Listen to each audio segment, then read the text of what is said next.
Hey guys, this is Goki on the Time Lord with a bit of a channel update. This will now be a co-op channel with my brother, and we'll be producing Yu-Gi-Oh content pretty often. Enjoy this deck profile. Hey guys, I'm here on Gokipan Time Lord channel, and I'm gonna be doing a deck profile of my Frog Monarch decks. If you had seen any of the previous videos I had done of deck profiles, it was plant frogs, but now it's gonna be just straight up Frog Monarchs because I feel like it's more competitive, and I'm gonna take this deck to the regional when it comes up. So yeah, here's the deck right now. So we have a pretty standard frog engine for frog monarchs. We have um, two dupe frogs. Basically, he can just add your monster, add your like treeborn or swap frogs to your hand, so you can get your graveyard set up as quickly as possible. He has 200 defense, so that's really good. And also, you can just banish him for Ronin Totem to special summon. Basically, he's mostly just Ronin food. Next, we have three Treeborns, just because 3 gives you the speed you need. Basically, if Treeborn's not in the grave by turn 2, you're going to start losing really fast unless you have like max seed to back you up. Which, you know, it's not always going to happen, it's just kind of the luck of the draws. But yeah, you need him there fast. And basically, to make that happen, you have your 3 Swap Frogs. Yeah, just speed. Even though it's going to be a slower format, you are still going to want your deck to be as fast as it can possibly be, and I think this Frog engine allows this deck to be extremely fast. Then just the one Ronin Totem, because it's not Lancer Frogs, it's just straight up Monarchs and stuff like that. You only need one, but he makes most of your Xyz plays, and he's always extra tribute fodder.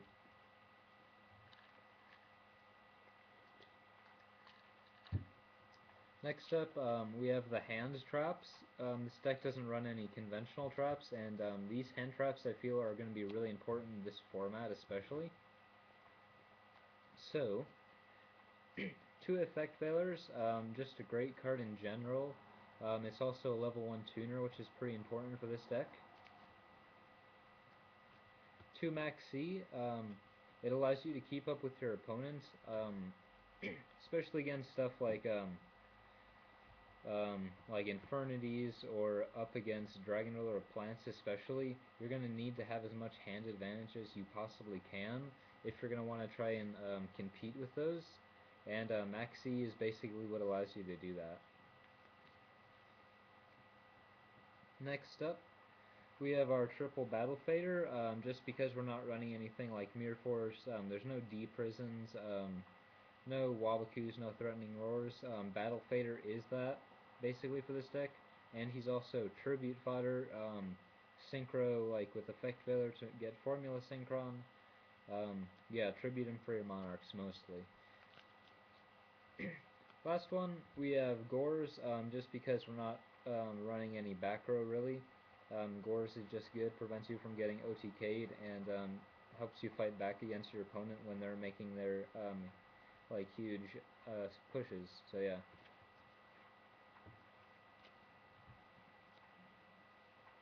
Now we're gonna go into the tribute monsters. Basically, the boss monsters of this deck are the 2 Light and Darkness Dragon. This card is just so good, and it's so easy to summon in this deck. Basically, it just makes your opponent waste all of their resources trying to get around this card, and without like derpy draw cards like Super Rejuvenation or Spellbook of Judgment, Light and Darkness Dragon is going to put in a ton of work against Prophecy and against like Dragon Plants, stuff like that. He's just going to be a really solid card for this format, I feel. Stops Mermails too. Most of the meta, and then, well, this card is just in general good against everything. Next up, 2 Rise of the Storm Monarch. He's a quick answer to a lot of problem cards.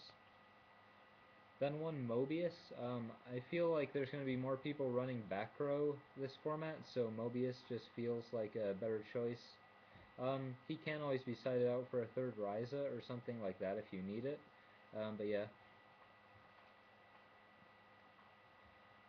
Obviously, we got the 3 Caius. He's the best Monarch, and if you've ever played Frogs, you know you're going to want to be running 3 of him.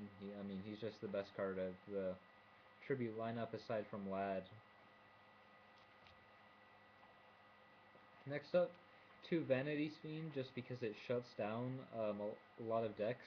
Mermails don't usually have it out to this. The new Dragon Plants and like Infernities, they're just going to get crushed by this card if they can't have a response to it like through a spell or trap. Because when it's on the field, neither player can special summon. So, I mean, I guess you can see where that's going to hurt a lot of the meta decks. And we have 1 Dark Dust Spirit, just because it can take away a lot of problem cards and be kind of a dark hole. You're just going to want to make sure you have something to back it up with, because when it returns to your hand, you might not have any field presence, so you might want to have, like, make sure you have a Battle Fader or a Gorge, just so your opponent doesn't just straight up OTK you or anything like that. Then 1 Jinzo, basically he just stops trap cards. There's another one in the side deck, just because he's really good, and he can always be sided out against trapless decks, so yeah. On to the spells.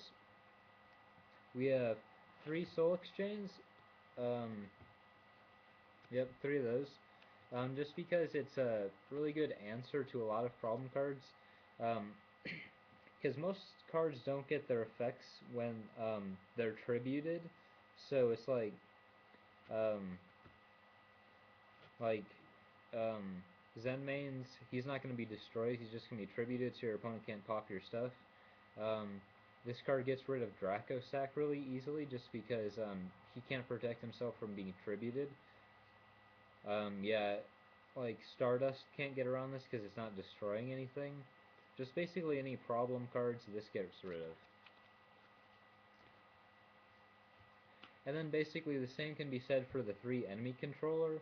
I'm sure most people already know the play, like Treeborn Fate or Treeborn Frog, bring him back in your standby phase and chain enemy controller.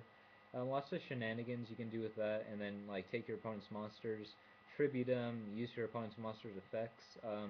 Like if you take their Lavalval chain or something in Infernities, you can just use it as a foolish burial to get more Treeborns out of your deck and into your grave. So another good field clearing card. If you play it correctly and at the right time, you can take out like a bunch of your opponent's stuff. 1 Foolish Burial, just for the speed of getting Treeborn in the grave. 1 Book of Moon, it basically just answers a lot of problem cards. Again, that's mostly what this deck does. It gets rid of problem cards on the field and then allows you to beat down your opponent with like Monarchs and stuff. 1 Dark Hole, and 2 Space Typhoon.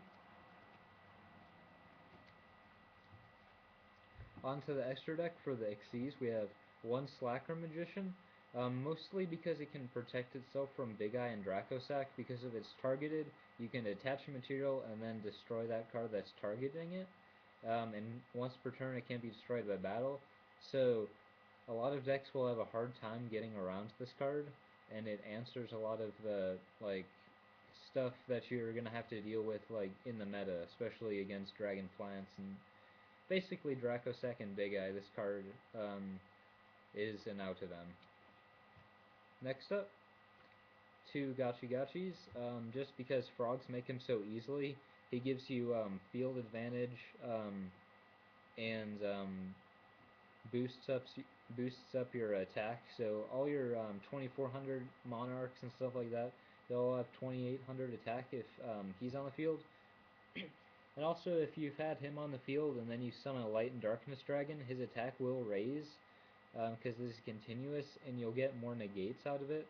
Well, his defense will raise. That's what gives you more negates, but you'll get more negates if you have him on the field in Lad. 1 Herald of Pure Light, just to add monsters back to your hand. You can add like a Caius, or you can add a Maxi or Veiler, and then just mostly adding back your hand straps just to stun your opponent when you need to. One Dark Mist.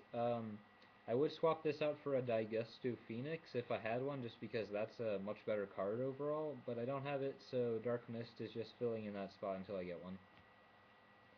Um, all our tribute monsters, save Lad, are level 6, so of course we have Force Focus, just a great Xyz monster. Photon Strike Bouncer, same thing basically, and same for Gauntlet Launcher.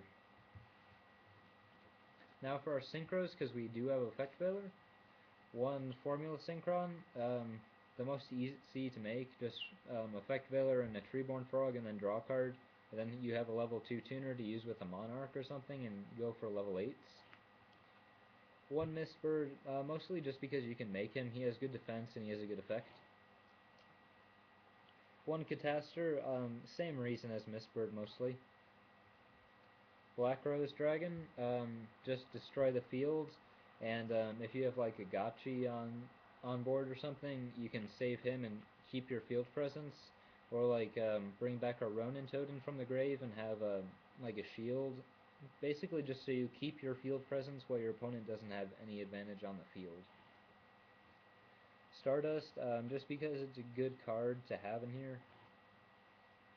Scrap Dragon, now he is definitely the best synchro that frogs can make, simply because with his effect you can just destroy Treeborn and destroy your opponent's card, and every turn you have that Treeborn back again, so it's basically, if you keep him on the field, you will destroy your opponent's stuff every turn, and if they don't play anything, then you can just attack with him, 2800 attack. When you make him, you're gonna usually win. I mean, he's just really that good if he stays on the field. One Crimson Blader, just because it shuts down a lot of the meta decks, and some of their only outs to it, save like Spell or Traps, is just to take the damage for a turn so they can summon their boss monsters again. It shuts down Mermails pretty easily, shuts down the Dragon Plants. This card will shut your deck down too, and there's going to be more people playing it, so like it hurts the frogs because you can't normal or special summon level 5 or higher monsters, but it's good, and I think if you can make it, you should definitely run it this format, just because, I mean, it's that good. Now, I'm just going to show you some of the stuff that I have in my side deck currently. This is not going to be the exact side deck that I'm going to bring to regionals, just because it's not finished and not really, well, I don't have all the cards, and I'm not sure if it's exactly how I want it yet, but I'm just going to go through some of the stuff and explain it. So on Chaos Hunter, um, mostly this card is just to prevent your opponent from banishing stuff, which, I mean, Dragon Rulers need to banish all their stuff, and you can't run Imperial Iron Wall just because, you know, you can't have back row with Treeborn Frog, so I feel like this is a pretty good answer to that. Some of the cards might run over it pretty easy in that deck, so you have to really be careful when you bring this out against them, but if you do and you can keep it on the field, it's going to be really good.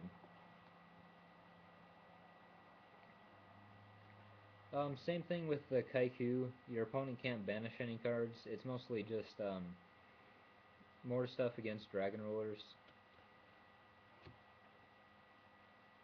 One Grand Mole, just to bounce your opponent's stuff back, and like, unless he runs into a D Prison or a Mirror Force or something, you can just keep looping him, bouncing your opponent's stuff back until they ran out of their like resources to make their things, and you know, you just have him. Penguin Soldier, kind of the same idea, except you can't like loop him like you can with Grand Mole. This guy, basically he takes out your opponent's Synchro monsters. DD Crow, just to banish problem cards like that will keep activating out of the graveyard. Lightning Vortex, basically just another Dark Dust Spirit without like leaving your field vulnerable. Two creature swaps just to get rid of like your opponent's boss monsters if they can only bring out like one at a time. This will really hurt them. An extra space just for back row heavy decks. And Starlight Road for against Black Wings because they do have Icarus deck. So yeah, that's the deck profile that I'll be taking to regionals. I'm still going to get some more stuff for the side deck. But yeah, that's what's looking like for right now. So thanks for watching. See you later.